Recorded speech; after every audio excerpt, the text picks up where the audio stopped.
从此再无宋国公府的嫡女，也无安阳侯府少夫人，只有金钗不群的卫士。我愿与你浪迹天涯，做一生一世的恩爱夫妻。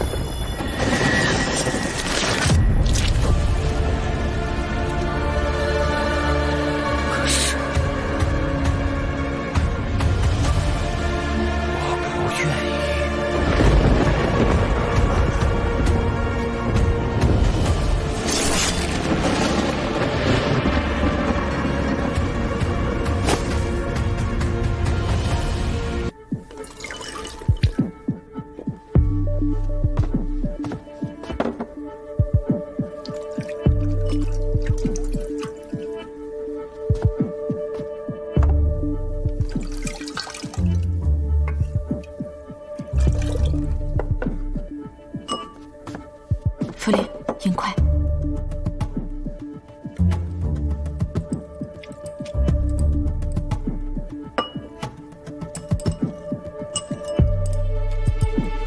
娘子，明凡果然把残渣抛干净了，看样子像是绢纱。不是纱，是纸。魏延之招认了。招认了什么？他招认他的兄长魏启之，与宋柔早有情谊，而且天生就是左撇子。天生的左撇子？那他平时就用左手吗？岂不是很多人都知道？其实他自幼就被逼着使用右手，除了亲近的人，很少有人知道他是左撇子一事。这是我自宋柔胃中找到的纸屑。宋柔自小锦衣玉食，为何会把这等粗糙的纸张吞入腹中？纸上的内容究竟何等重要？重要的不一定是内容。军中的细作，有的时候为了保护消息的来源，会将非重要的情报也销毁干净。消息来源，不同的纸质可以反映写信人的习惯。这上面的字迹虽已被胃液化去，但这纸张却异常坚韧，并非寻常人家可以买到。娘子，那个亮闪闪的东西是不是金粉呀？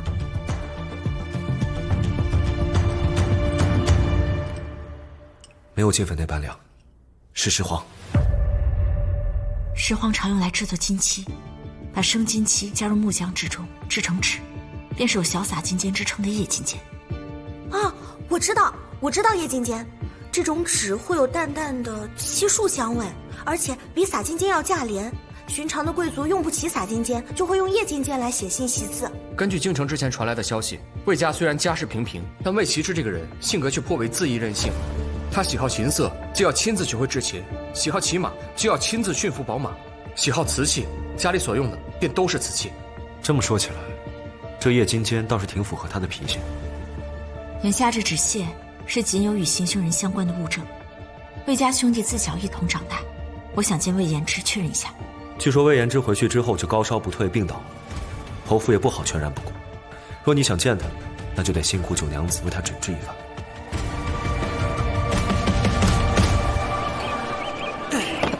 哎呀，老板，哎，来2个包子。好嘞。哎，抓贼呀！好，抓贼呀！抓贼！哎呀，他去哪儿了？这，哎呀，抓贼呀！抓贼！交给你了。好。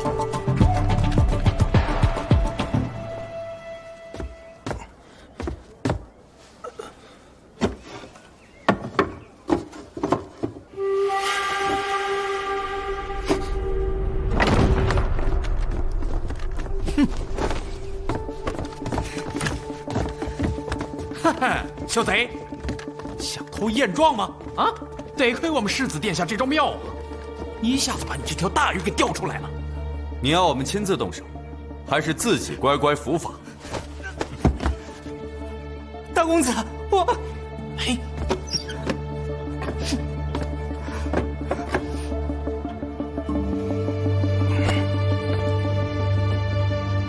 道在下还有第3条路可以选吗？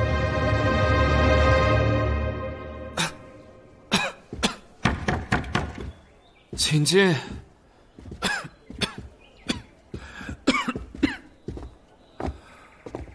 哎，你高烧在身，就不必多礼了。多谢世子殿下。为父未既重病，为何还开着窗呢？在下想散散病气。看你愈发严重，莫非是药不对症？可有药方？就在桌上。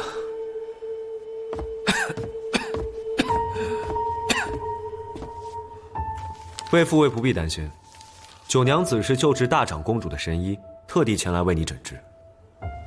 怎么敢劳烦九娘子？魏妃放心，治病救人是医者本分。魏府尉，请。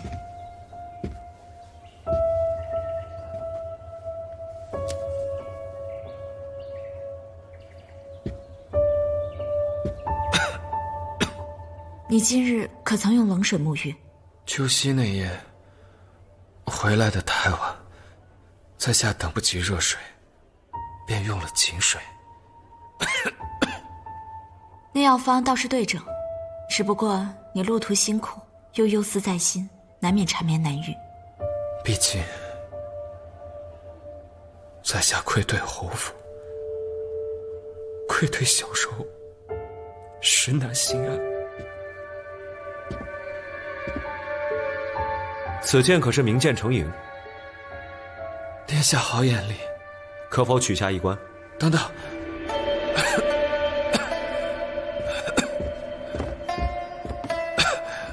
此剑乃宋国公所赠，下官视若性命，从不敢亵玩，还请世子殿下恕罪。明师爱宝剑，又何谈赎罪？世子殿下宽宏大量，实乃吾辈楷模。魏府尉，这屋内换成炭盆升温即可。高炉温度过高，太过燥热，反而不利于病体康复。在下一到夜间，便感恶寒，日后白日里少添些炭火便是。也好，这药方不用换，魏府尉只要休养几日，便可大好。多谢九娘子，多谢世子殿下。魏父尉好生休息，多有打扰。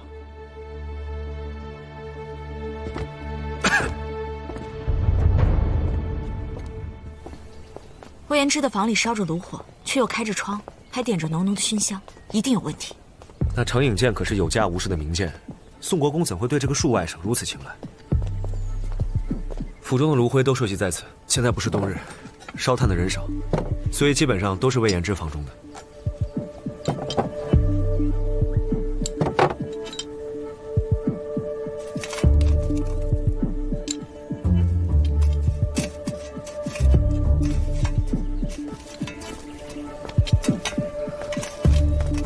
小婉儿，你和七哥在找什么呀？这脏兮兮的，让下人去找吧。说了他们也不知道。哦，这些都要翻查吗？嗯。主子，魏齐之已经被抓捕入狱了。他可招供了？尚未，但霍知府已对他用刑。宁儿，把这堆灰看好，谁也不许动。好，我们去趟府衙。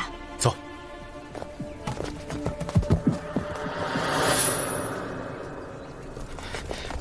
殿下，九娘子，魏齐之只说是他派长随巫术去偷的验状，其他的什么都不肯承认。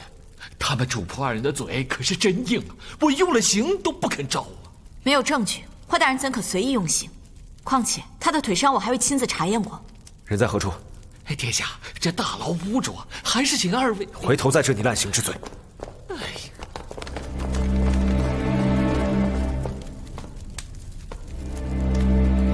霍知府严刑逼供的手段，真是好生厉害呀！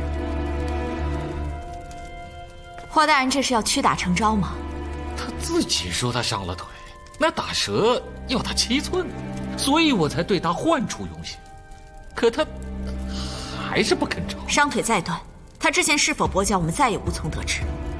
况且腿伤难愈，若因此落了残疾，事后又证明他是清白的，霍大人打算如何交代？那他如果没有歹意，为何要尾随宋柔来到荆州？喜宴当日，他还滞留在十里庙，他在那多待一天，一定是处理杀人痕迹。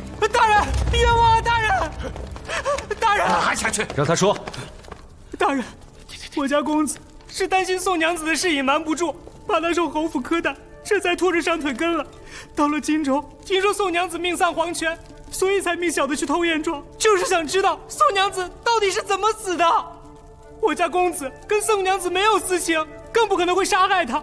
各位大人，冤枉呀！你休得胡说！魏齐之亲口承认与宋柔有私情。大公子把宋娘子当亲妹妹般疼爱，怎么可能有私情？更不可能会杀害她呀！魏齐之可是用左手写字，是又怎么了？会用左手写字的人多了，二公子也会。魏延之为何会用左手？大公子幼时总长红斑，主母担心是左撇子不吉利，便逼着大公子改用右手写字。可大公子性子倔，不愿意改。主母担心老爷因此偏爱庶子，就逼着二公子练左手字，想毁掉他。可大公子不愿意二公子因为自己被连累，这才改练右手。所以长大后，二公子的左手字反倒比大公子的还好些。魏齐之是何时开始只用瓷器的？大公子也不是只爱用瓷器，只是自由不喜闻漆味，其他质地用具多少都会用些漆色，所以才用白瓷图个省心。小的以性命担保，我家大公子真的是被冤枉的。霍大人，请速速去给魏齐之请个大夫。这就去。我没有杀柔，不是我没有杀，我没有。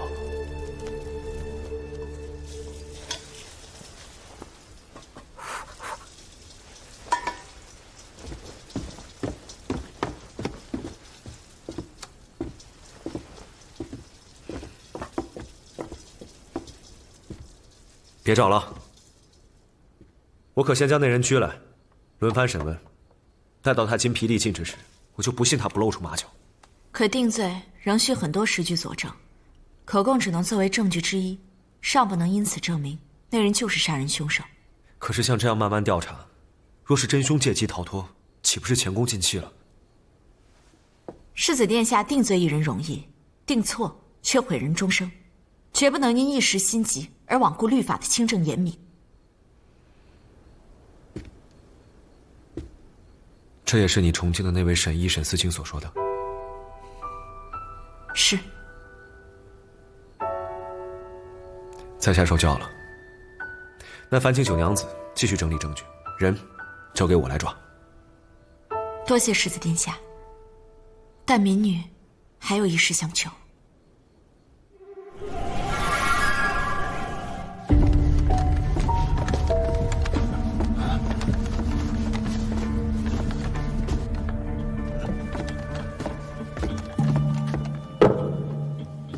魏齐之，念你腿伤严重，允你坐下说话。多谢大人体恤，在下站着就可以了。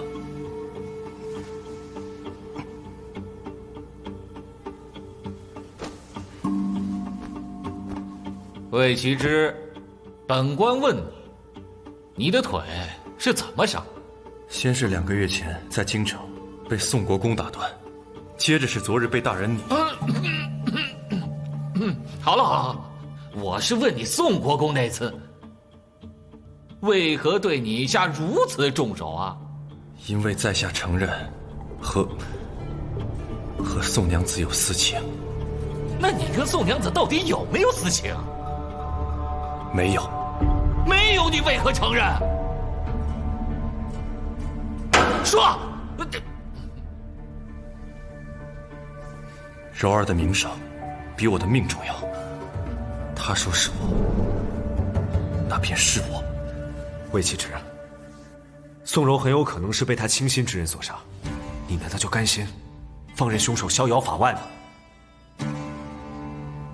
那日柔儿哭着来找我，说她和别人有了私情，被宋国公发现后，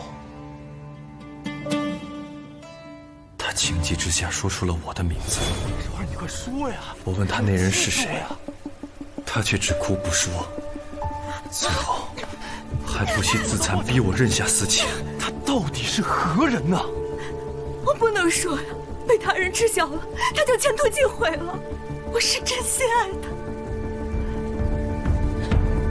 结果没2天，宋国公被带人找上门来，不由分说打断了我的腿。我本就与宋国公心有芥蒂，就想着答应柔儿冒充那人，便赌气认了下来。后来我在家养伤，听二弟说宋国公并未责罚柔儿，便没急于找他问个明白。直到他出家离开了京城，他护着的那人也没有出现，真是个懦夫。怎么样，公子？宋娘子被人杀害了，连头都被人砍了。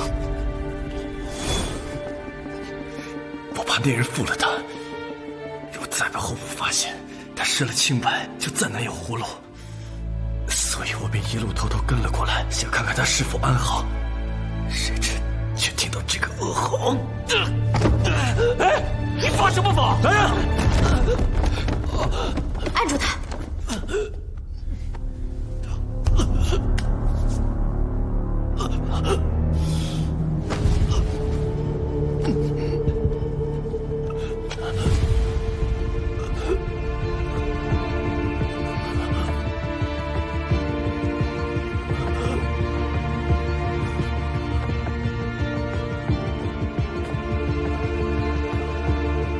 为其之身患疫症，触碰漆器便会引发隐疹，严重时风邪可入脏腑，气滞神昏。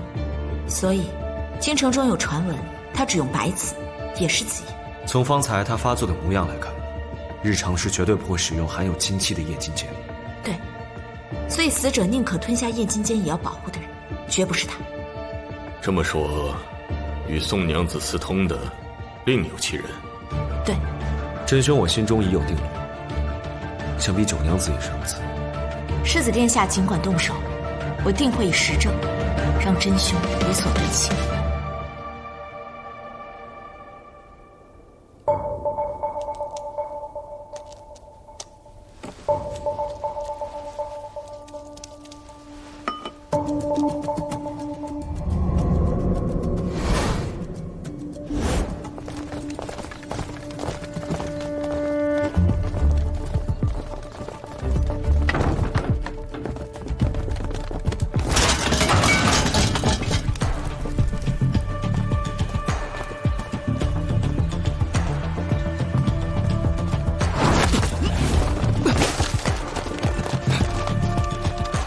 魏府尉，这么着急是要去哪儿啊？抬出去，把里面东西给我清出来。是。你长兄已被抓捕归案，你既无辜，为何还要逃？我没有要逃，我只是想回京，向长辈禀明此事。怎么，这安阳侯府还要关我一辈子不成？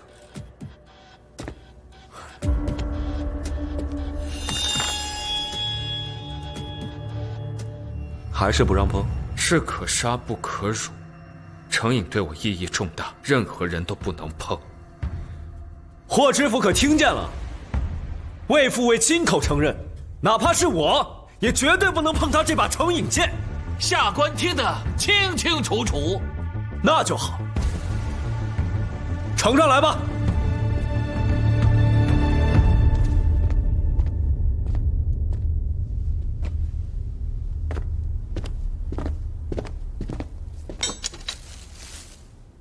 魏元之，你可知这是何物？这是油纸烧焦后留下的胶质。你虽敲碎头骨，点了熏香，彻夜开窗换气，但却忘了清洗铁钱。银霜炭是不会留下这样的污渍的。把物证拿下去。是。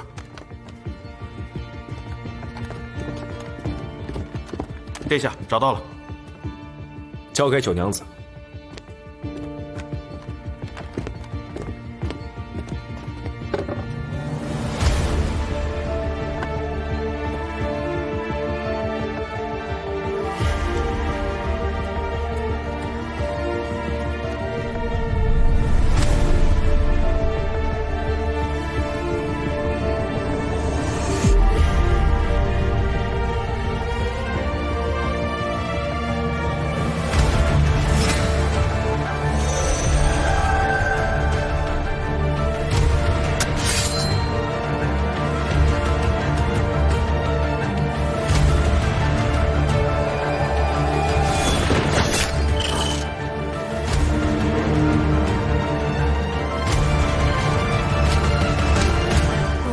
了宋娘子。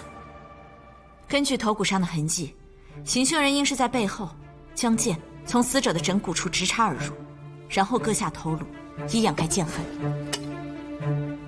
魏延之，证据确凿，你可还有话说？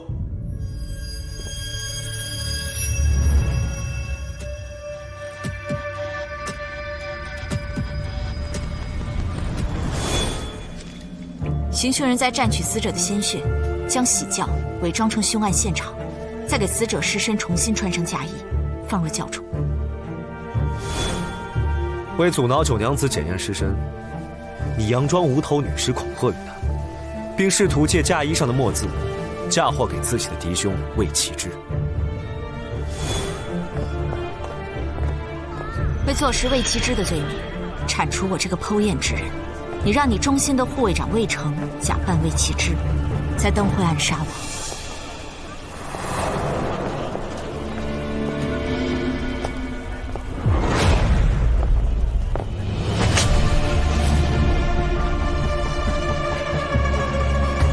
当你发现暗杀失败，剖尸检验避无可避，你便教唆魏成连夜火烧一庄，企图再次毁尸灭迹，还加大炉火，想要焚毁死者头颅。如今人证物证俱在，杀害死者的行凶人正是魏延之。这是丧心病狂，证据确凿，你还有何话可说？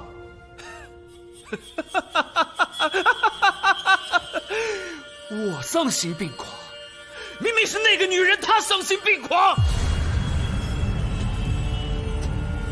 她明明有安阳侯府这么好的姻缘，偏偏要缠着我，逼我跟她私奔，凭什么？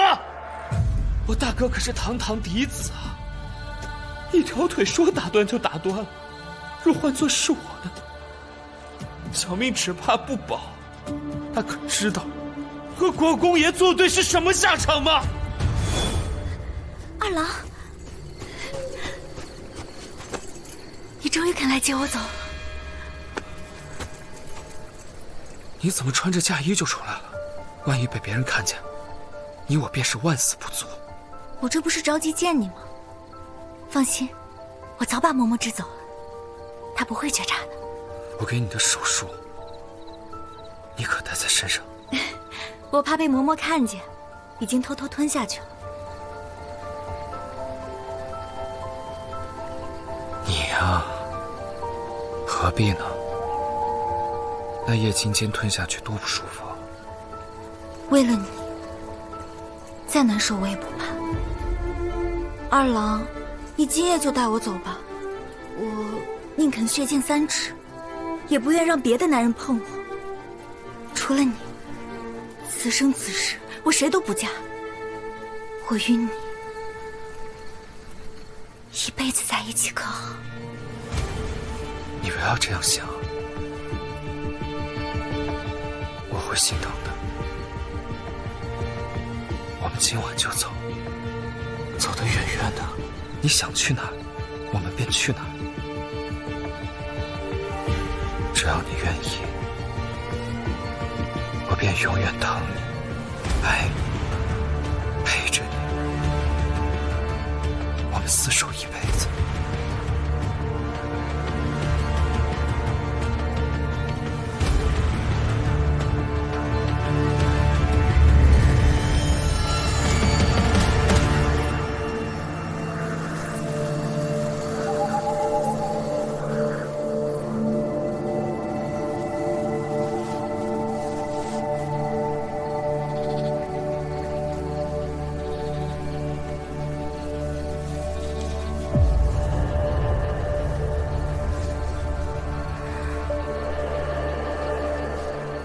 从此再无宋国公府的嫡女，也无安阳侯府少夫人，只有金钗不群的卫士。我愿与你浪迹天涯，做一生一世的恩爱夫妻。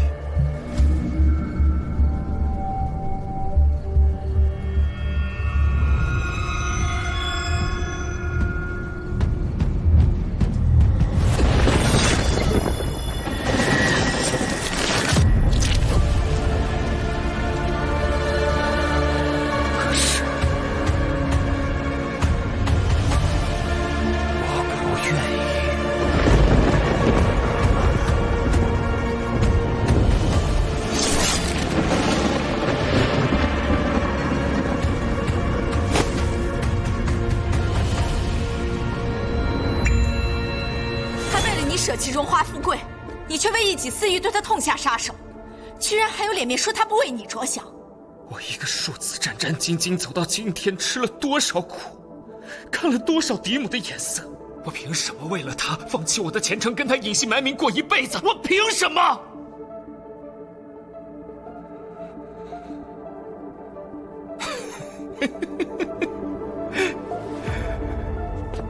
这个愚蠢可厌的贱女人，想用爱情毁我一生。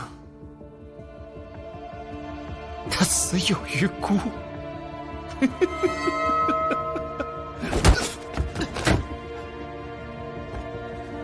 你口中的那个女人叫宋柔，她此生最大的愚蠢，就是把她所有的聪明都用来保护你。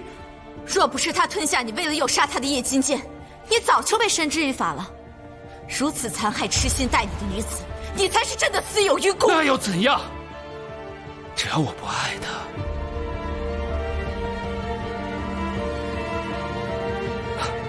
她就算为我死10000次，都是错，都是错。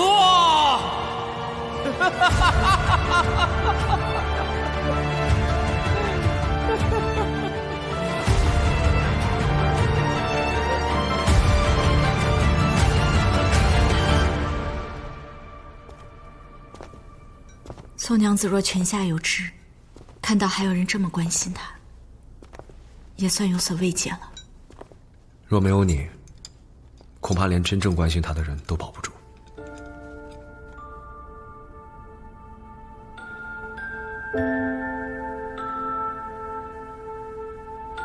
徐鹤，既已结案，现在开始对宋娘子的尸身进行修复。九娘子，小人不懂啊，这案子都结了，修复这尸身做什么？按照以往的流程，要么把尸身归还给家人，要没人管就买口棺材，后山随便埋了便是。剖尸是为了洗冤择物的无奈之举。死者用自己的尸身为我们揭示了真相，我们理应还以他原有的尊严。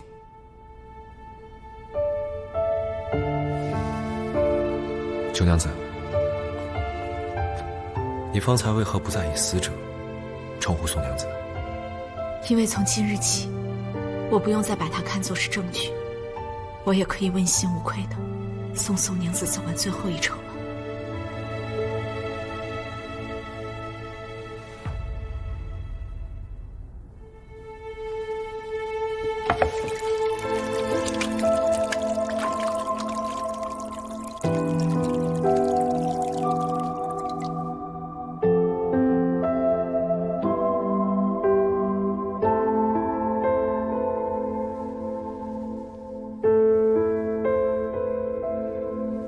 风雨凄凄，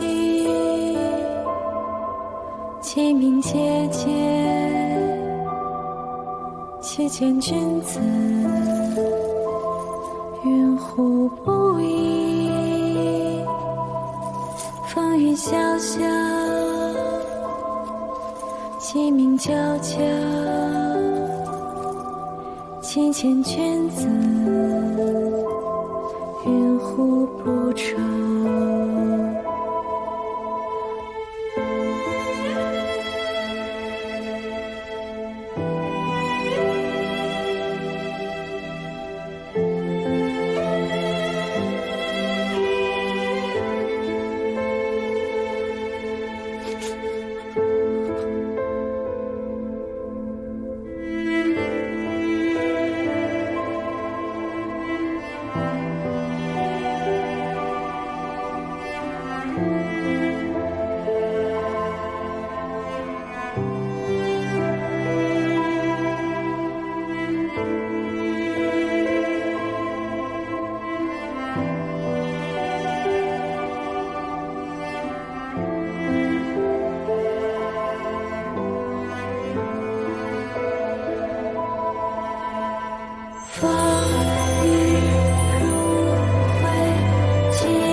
玉，世子殿下。世子殿下，请问九妹妹是否在车上？大哥找我何事啊？九妹妹，你嫂子回家省亲，刚进府门就见了红。府医说大人和孩子都要保不住了。傅灵，去备药箱。好。郡主，我改日再去给大长公主复诊。我知道，你快去吧。哎，我。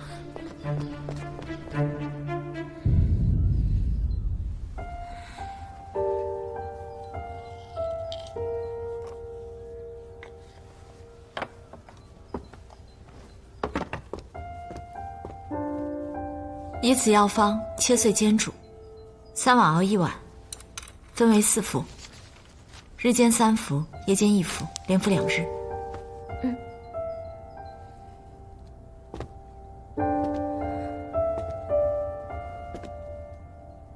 嫂嫂，刚施完针，睡一会儿吧。九姐，怎么样？孩子保住了吗？嫂嫂已然无碍，只是还需服药。若再见红，还需继续施针。哎呀，太好了，太好了！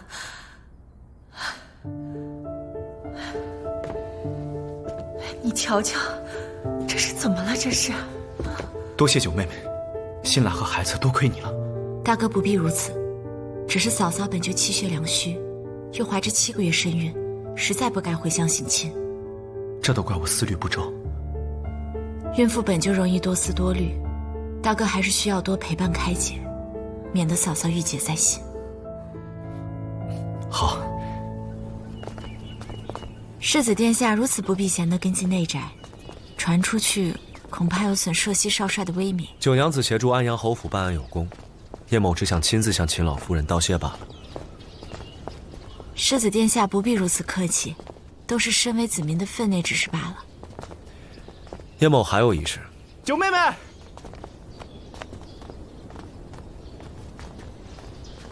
世子殿下，九妹妹，今日你救了新兰母子的命，此乃我们的一点心意，请你务必收下。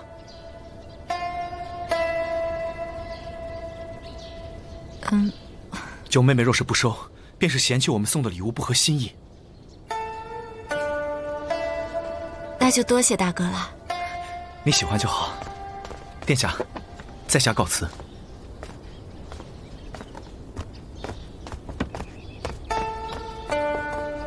娘子，这蓝宝石头面可是锦绣坊做的，他们家专门给达官贵人定做，临时去买根本就买不到。想必这是大哥原先给嫂嫂置办的头面。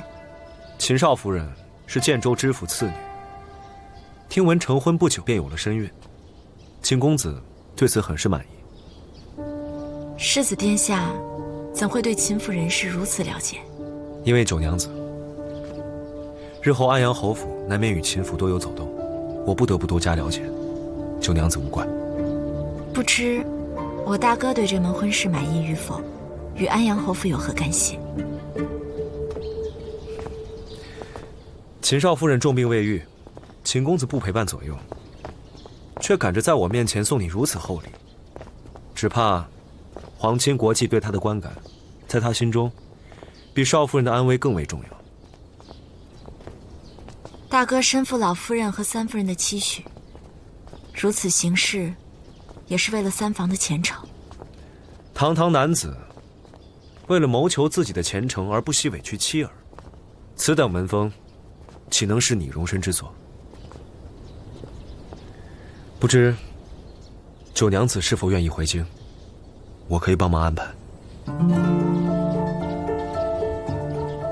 先父已入土为安，京城尚有家宅，民女迟早都是要回去的。如此甚好。那日后燕某若有所求，还望九娘子施以援手。故所愿也。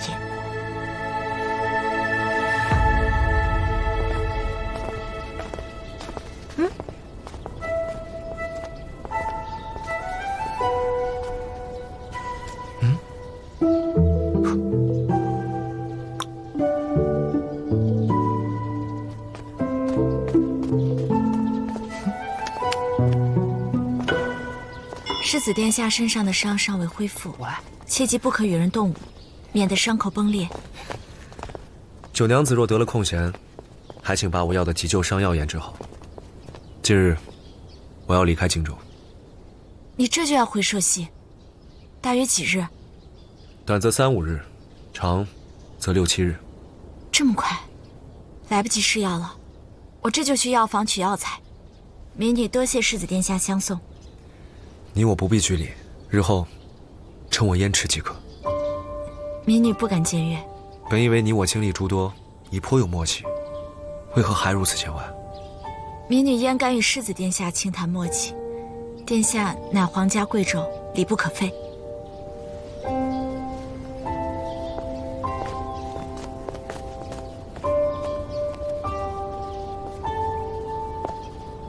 主子，咱们当真要回朔溪啊？假的。那你怎么？沈娘子的花影图像为何还未送到？这沈毅出逃前就已遣散下人，沈娘子又一直随附在任上，进京时间不长，又从来不参加诗会和花卉，整个京城当真无人见过她真容啊。性子是颇为相似，容貌就先不管了。命英总沿河搜寻其行迹，事无巨细，皆速报来。是。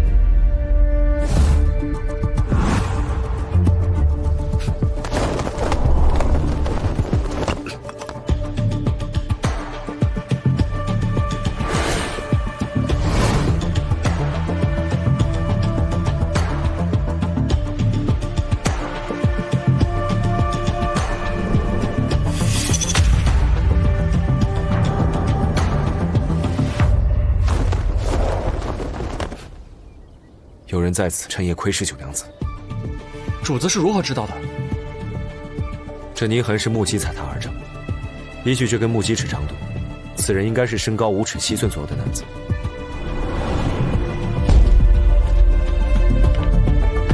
再看这木屐方向，那人当时正面向厅来。那时间为何是晚上？昨日有时曾下过一阵雨。若是在此之前窥视，便不会穿木屐，这泥痕也早就被雨水冲刷干净。传令引妻，速入荆州。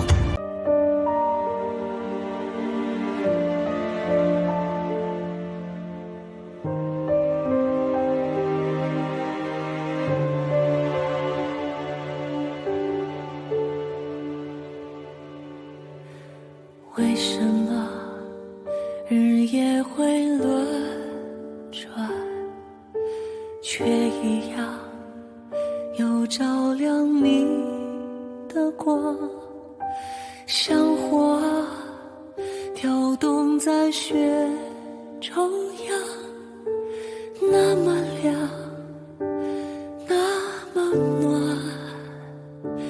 若已尘埃跌入阴霾，风雪刺我一身洁白。若一生爱，刻入心怀，痛也会痛快。把心